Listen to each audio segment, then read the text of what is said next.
Welcome to The Explainer. You know, I'm absolutely thrilled to have you here today because we're looking at a completely hidden environmental crisis. It's a phenomenon that's unfolding literally right beneath the water's surface, all around the globe, yet it almost never makes the front page.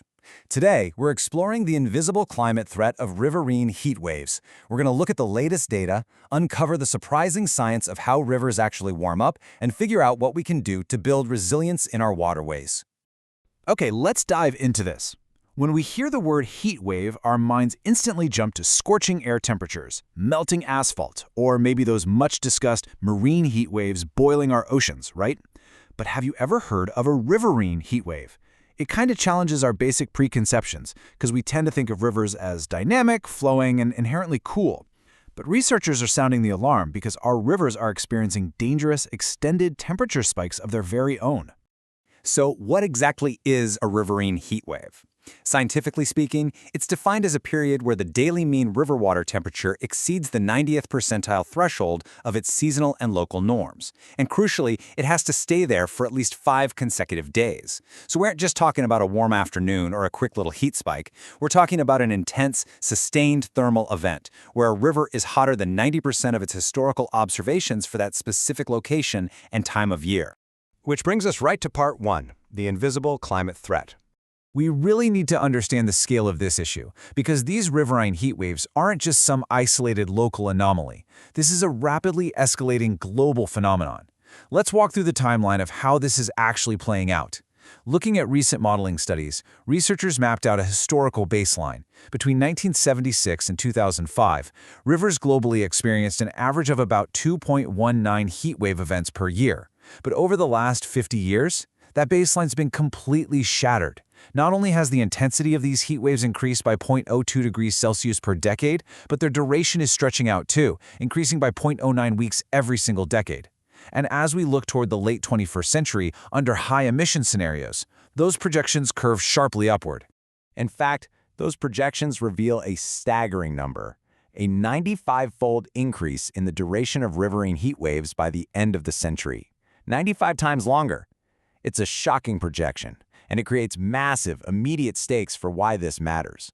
We aren't just looking at minor shifts in ecology here, we're looking at rivers remaining in a state of thermal crisis for vast stretches of the entire year. Okay, let's move on to Section 2, Boiling Biodiversity.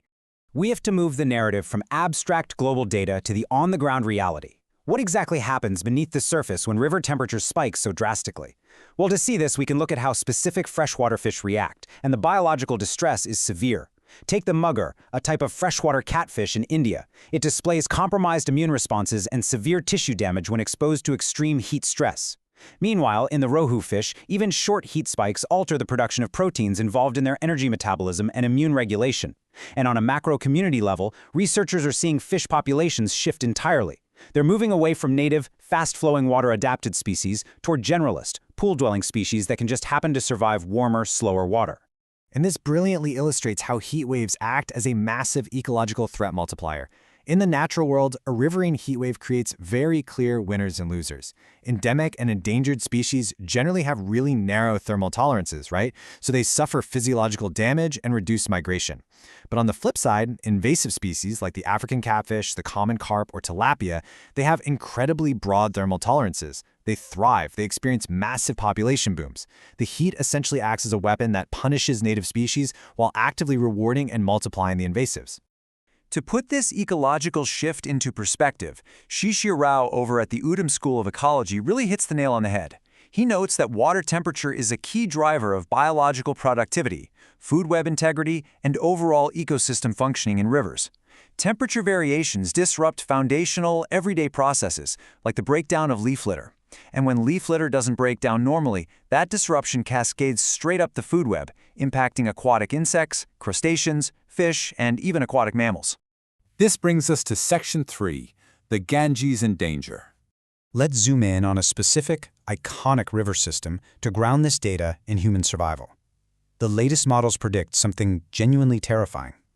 Under high-emission scenarios, more than 50% of the Ganges will experience year-round heat waves by the 2090s.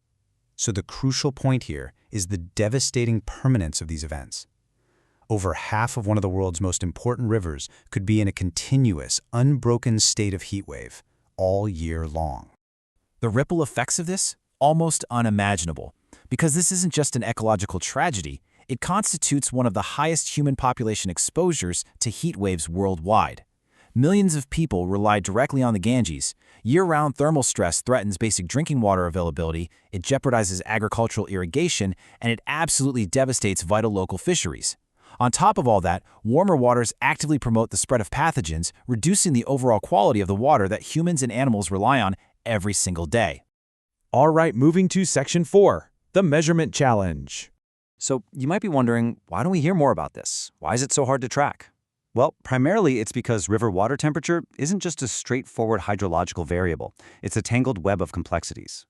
First off, riverine heat waves often co-occur with regular air heat waves and droughts, which kind of mask them and pull media attention away. Second, river temps get affected by the mixing of ground and surface water, the removal of vegetation along riverbanks, and the dumping of warm wastewater. Even our infrastructure plays a role. For instance, research in Karnataka's Western Ghats showed that small hydropower projects artificially reduce water flow, which then drastically increases water temperatures and lowers dissolved oxygen during the dry season. Now, what's really fascinating here is how unpredictable these temperature trends can be across different catchments. You would think that as air temperatures rise, all river temperatures would rise equally with them, right? But they don't. The Musi River and Tungabhadra catchments show strong, positive correlations. They're warming rapidly. Yet, look at the Ganges and Kaveri. They actually show a negative correlation with air temperature, meaning as the air got hotter, the water temperature in those specific catchments trended down slightly. So what's the deal there? To clarify this scientific mystery, researchers explained that river water temperature sits at the exact intersection of hydrology, climatology, and data science. Local factors can completely flip the expected outcomes. For example, in the Ganges, rising global temperatures increase the glacier melt from the Himalayas, and that massive rush of icy water cools the downstream river, even while the surrounding air is getting hotter. But flip that to a semi-arid basin like the Musi River, and evaporation paired with low flow rapidly amplifies the warming. It's wildly complex. But here's the really scary math. When that warming does happen, the chemical consequences are severe. Research has found that for every single degree Celsius increase in river water temperature, the critical dissolved oxygen saturation drops by 2.3%. When rivers lose their dissolved oxygen, they basically lose their ability to support biodiversity.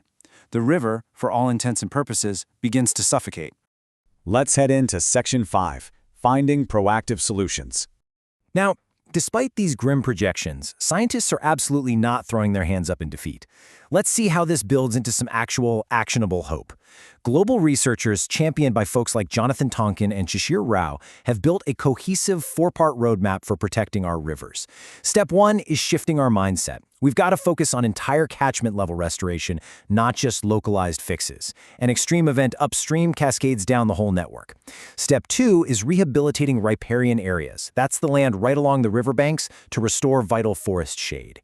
Step 3 requires maintaining environmental flows by managing our reservoirs and hydropower better so rivers don't dry out. And finally, Step 4 is actively locating and fiercely protecting natural cold water thermal refuges. To anchor this solutions phase, Jonathan Tonkin from the University of Canterbury has a really urgent call to action. He says, pinpointing these safe havens is going to be fundamentally important for the ecosystem's future. By monitoring river networks and finding these naturally cooler pockets of water, we can literally protect the emergency shelters that native fish and insects are going to desperately need to survive future heat waves. It's a huge challenge, for sure, but by understanding the science behind riverine heat waves, we can start to demand better protections for our global waterways. As we wrap up today's explainer, I want to leave you with something to ponder about your own local environment. Take a look at the rivers, streams, and canals right in your community. What invisible threats are flowing through the waterways in your own city? Thanks so much for exploring this fascinating topic with me. Keep asking those big questions, and we'll see you next time on The Explainer.